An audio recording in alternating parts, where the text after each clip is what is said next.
Hi everyone, my name is Brenda Tafoya and I work for the Jemez Historic Site. I am from the Pueblo of Jemez. I will be demonstrating on how to make Pueblo oven bread. I will be using a 25-pound flour and I will be using this tub to mix it in.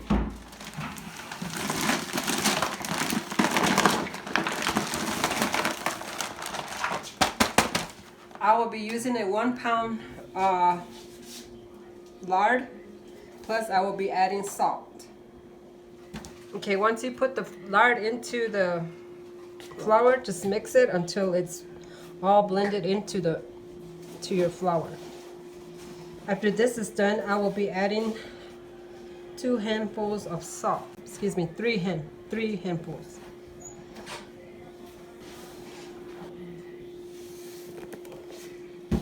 And then just mix your salt into the flour as well.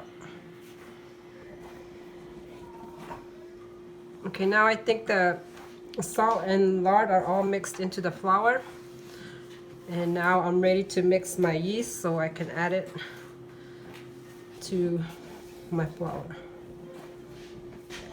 I have about a gallon of warm water in this bowl. And then I'm gonna add 2 packs of this yeast. Make sure all this yeast is dissolved in the water before you pour it in.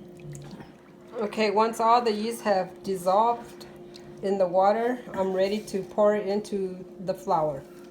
Now I am ready to have the water poured into the tub, and I'm ready to mix.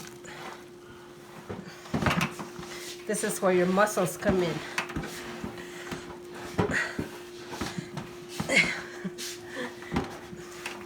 Gotta make sure I get all the flour that's underneath the dough. If you need to, you can add more water, but make sure you don't make it too watery. I'm gonna be adding a little bit right here.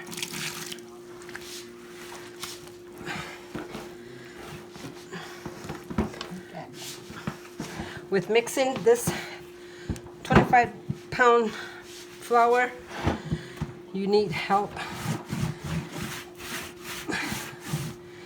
And I got my helpers here again. Okay, so I have been mixing the dough for maybe about 10 minutes now, and it's all mixed up. There's no more loose flour.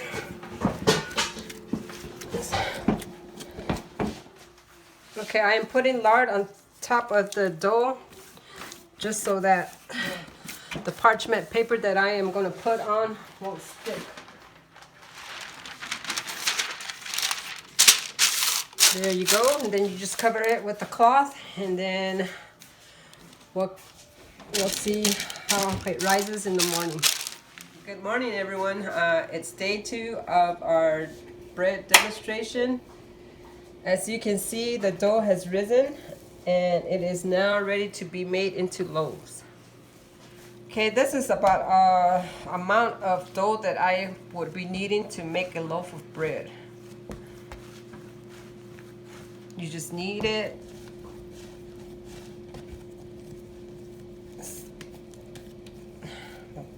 This is how I was taught. Other people make it different. Just take a little portion off, and it looks about right to be put in the pan. I will be putting lard on top of the dough. This is done so that the dough will not stick onto the pan.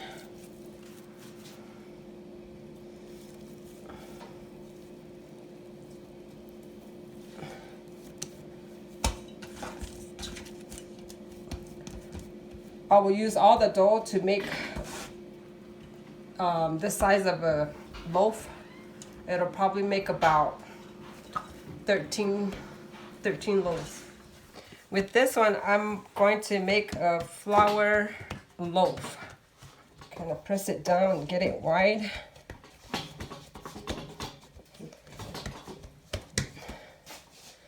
And then just make a crease down the middle and then cut the sides about maybe 4 slices, and on the opposite side. And then get your hand and press down and bring it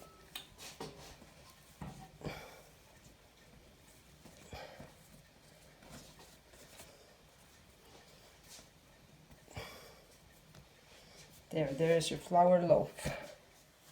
Okay, I have used all the dough that I had in the tub to put into these pans.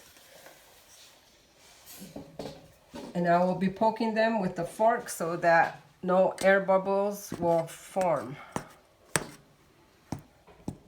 Now that I have them all in loaves, I will let them sit until they rise, and I'll be back. And for these right here, I used a loaf to cut pieces off to make rolls. Just add your lard. Start from the middle. Okay, this is the result of the rolls.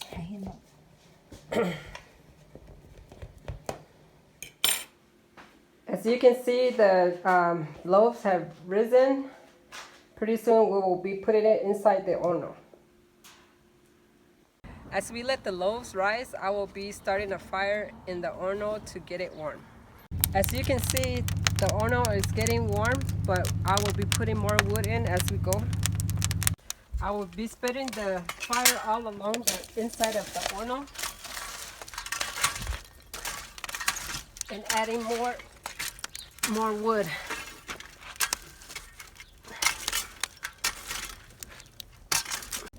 I've added more wood in there, so we're gonna let all the wood burn again. The fire is dying down, so pretty soon I'll be ready to take out the ashes that are left in there. Okay, the wood has all burned, and now I'm ready to take out the charcoal. Ashes.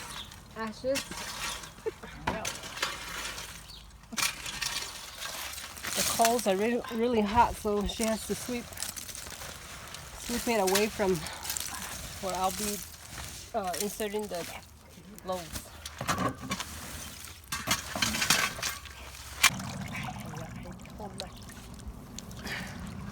With this mop-like stick, I will be taking the rest of the coals out.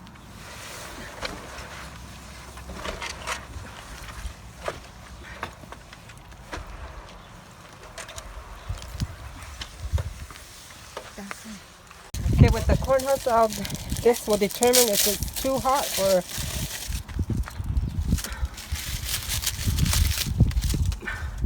if you see it burning too fast and getting dark, then it's too hot. I still have to go in with the mop-like stick and okay, I have dragged the mop one more time, and then now I'm going to check it again by throwing corn husk in. Now it's slowly burning, but I still probably need to do it one more time. Okay, this is the third time we'll be throwing in the corn husk. Sometimes it takes a while for you to cool it down, but I think this will be good. Okay, I am ready to insert the loaves in the horno. One at a time. Okay, the loaves have been inserted into the horno, and we have closed it, but not all the way to the top of the doorway. We're gonna wait about 15 minutes, check on it, and then see if we need to close it all the way. Okay, so it's been 15 minutes. I don't know if you guys can see, but it looks like it's getting brown. But we're gonna have to leave it in here for another hour, and I'll be back. Okay, an hour has gone by, so it's ready to be taken out. I am taking the bread out of the oven now, and it's still, the pans are still kind of hot. We'll be putting it into the tub that I have right here.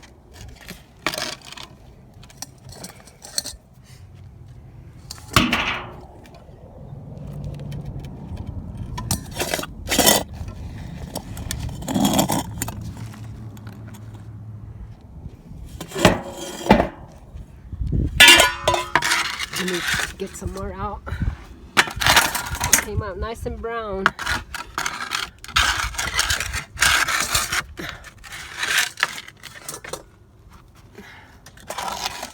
I've laid out the oven bread on the table so it'll cool down. It's still kind of hot, but you can eat hot oven bread with butter, which is really good. Oops. You can also make toast in the mornings, eat it with your eggs. And this is what we make during our feast, so we can feed our friends and family. And I hope you enjoyed my video, and I'll talk to you guys soon.